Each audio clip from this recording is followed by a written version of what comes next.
পোনপ্ৰথমে সকলো ৰাইজক মই নমস্কাৰ আৰু জনাইছো আৰু আপুনিও আজি মোৰ ঘৰত আহি এইটো মানে যোনটো ফেক নিউজৰ কথাক লৈ আপুনিও আহি উপস্থিত হোৱাৰ কাৰণে মই আমাৰ আপোনাক ধন্যবাদ দিছো যোৱাকালি যি ভাইৰেল হৈছে যোৱাকালি 9টাৰ পৰা 10টাৰ ভিতৰত মানে এইটো ময়ো নাজানো কি চক্ৰান্ত এইটো ভাইৰেল কৰিলে আৰু মই ৰুলিং গভৰ্নমেন্টৰ এজন এমচিএলএ মই কিয় ৰিজাইন দিম আজি আমাৰ ইউপিপিএল দলে আজি আমাৰ সরকার গঠন করিবর কারণে আমার হাই কমান্ডর নির্দেশ মতে আমার আজি মেম্বারশিপ ড্রাইভে হোক বুথ কমিটিয়ে হোক আমি যথেষ্ট কাম করি আমার আজি বিটিআরর 40টা সমষ্টিতে আমার ভেটিবিলাক মজবুত হয়েছে গতিকে আজি বহুতো সমষ্টি আমি এইবার জিকিবলৈ গৈ আছো আৰু আমি একক সংখ্যাগৰিষ্ঠতা লৈ সৰকাৰ গঠন কৰাৰ দিশত আছো আৰু মানে যোৱাকালি ভাইৰেল তো মই দেখা পাই নিজে হতবম্ব হৈছো আৰু তেওঁলোকে যোনটো লেটাৰ হেড ইউজ কৰিছে এইটো ফেক একদম আৰু তেওঁলোকে এইটো আমাৰ লেটাৰ হেড বিলাক একদম কালাৰ হয় ইয়াত কোনো কালাৰ নাই কিবা নাই জেৰক্স কপি নে কি কেনেকুৱা স্কেন কৰিছে নে কি ময়ো ধৰিব পৰা নাই গতিকে মই তেওঁলোকে কি কৰিব বিচাৰিছে আজি মোক বদনাম কৰিব বিচাৰিছে আৰু বদনাম কৰিতো লাভ নাই যি আছে এইটো আছে যি সত্য সত্যই গতিকে আজি খালিংদুৱাৰ সমষ্টিত আজি আমি বিপুল ভোটত জয়যুক্ত হোৱাটো নিশ্চিত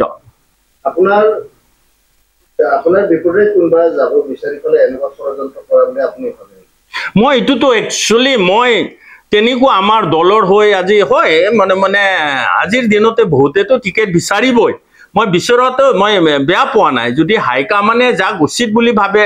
যদি দিয়ে মোৰ কবলগীয়া একো নাই কিন্তু মই এজন ৰুলিং সরকারের এমসিএলএ বর্তমান মইতো কাম করিবই লাগিব আর ফিল্ডত মই সোমাবই লাগিব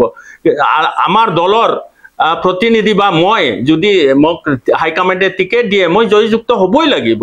আজি আমি সকলো দিশত আমি কাম কৰি আছো আজি আমাৰ সেন্ট্ৰাল কমিটিৰ নিৰ্দেশ মমে আজি বুথ কমিটিয়ে হওক আজি আমাৰ প্ৰাইমাৰী কমিটিয়ে হওক বা মেম্বাৰশিপে হওক আজি আমি কাম কৰি আছো আৰু মই হিতুৱে কওঁ আৰু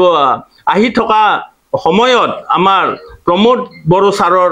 নেতৃত্বত আমাৰ সৰকাৰ হবলৈ গৈ আছে আৰু খালিংদুৱাৰ সমষ্টিটো আজি আমি জয়যুক্ত কৰি আমি প্ৰমোদ বড়ো সাৰৰ লগত কাম কৰি যাব পাৰিম গতিকে আপোনাৰ যেটো অপপ্ৰচাৰ এটা প্ৰচাৰ কৰিলে এই মানে পদত্যাগ কৰা পত্ৰ লৈ পেলাই তেওঁলোকৰ ওপৰত কিবা ব্যৱস্থা ল'ব হয় এতিয়া আইনত সবৰো অধিকাৰ আছে ভাৰতে এটা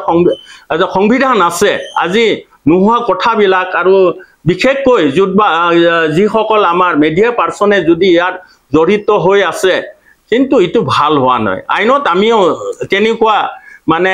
মিডিয়া পাৰ্সনৰ ওপৰত আমি বিহিত ব্যৱস্থা লবলৈ আমি পাৰো গতিকে আৰু যদি হয় মই কিন্তু